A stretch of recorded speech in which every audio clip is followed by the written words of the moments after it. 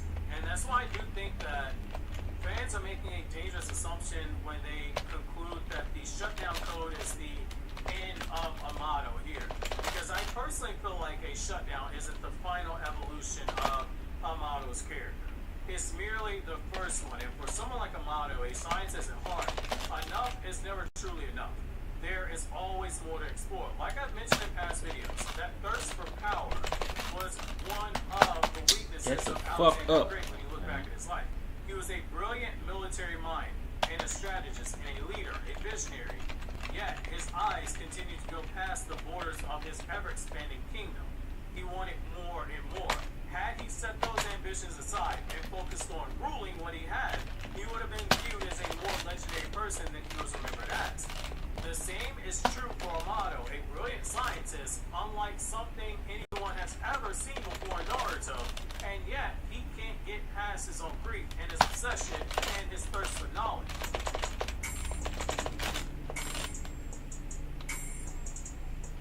That wasn't enough. I don't think that Amato stops. Let's at finish him control, with but this. Let's just play devil's Yes, advocate sir. because anytime that we take a discussion like this, we try to look at the other side of the argument too. So let's just say that Amato can't control anyone. let's say he can only shut them down. Even then, there's still a problem. Because shutdown itself still proves something far more important. It proves that Amato never stopped simply at enhancing the car innards. We know that they have been altered on a cellular level. They don't have the bodies that they were born with. They have been completely retooled. That means that authority for that shutdown command is in all their body. Those shutdown codes don't exist because Amato's paranoid. That's part of it, but they also exist because he fundamentally refuses to create anything that he cannot eventually reclaim. It's the irony. He took their agency to experiment on them, and he also maintained control. And he was not the leader of Kara, and yet all the Kara cyborgs, from Kawaki to Delta, Ada to Damon to Boro, Victor, Kashin, Koji, etc., Amato was really the one in control, even though Jigen was the leader. So if that's his philosophy, why would he stop at an emergency also? I personally think that he would, but I would like to ask you this. If you're designing humanity's strongest cyborg, specifically to kill an alien vessel in Jigen, then kill an alien god when he revives, why would you settle for an off switch when you could also build an override? There are two different design philosophies to look at. One prepares for failure. The other one prepares for betrayal. What the fuck? 4th of July savings are here to celebrate America with low prices. Oh my gosh. July 7th at Lidl. For betrayal. And He didn't even block that, he would die. Amato has learned throughout his life is that life is unpredictable and betrayal isn't a possibility. Instead, betrayal is an inevitability. Jigen was Ishiki's vessel. Ishiki was planning to destroy humanity. Amato would have got his daughter back and she'd have been on a dying planet. Code eventually turned on Amato. Kashi and Koji eventually rebelled against Amato by not doing what he was supposed to do in that Ishiki fight. Robot! Lay down and die. Kawaki's also made it crystal clear. That boy Robot ain't playing with niggas, man. If Aki becomes Satsuki. Now, in all those scenarios, Code, since he was trying to avenge Jigen and Ishiki, people that he worshipped, to Kashi and Koji, who's like, bruh, I didn't sign for a suicide mission. Kawaki just views that he's trying to do what's right by Naruto. All these characters have a ironclad reason for taking a stand against Amato, but look at it from Amato's perspective. Try not to just look at it from the scope and perspective of your favorite character, which is something too many people in this fandom do. Look at it from the other shoe. Almost every important relationship in this man's life has eventually turned into some type of passive-aggressive or direct conflict. So why wouldn't his technology reflect that? I'm mad at him. And there are more wild cards in this situation. You got Code, you got Ada, you got Damon. Officially, they were supposed to be destroyed. Jigen viewed their abilities as too dangerous. Amato, we can assume, complied with that. We can assume that they had a shutdown code, Amato used it, and Boro was supposed to destroy them. But they were alive. And that's one question so many people have asked. What was that? How exactly did two cyborgs that Jigen felt threatened by survive their own execution? Why did Boro save them? Ooh, Well, caught her. now you have a chance for a really good flashback. And Beautiful, people just you're went with, beautiful. well, he was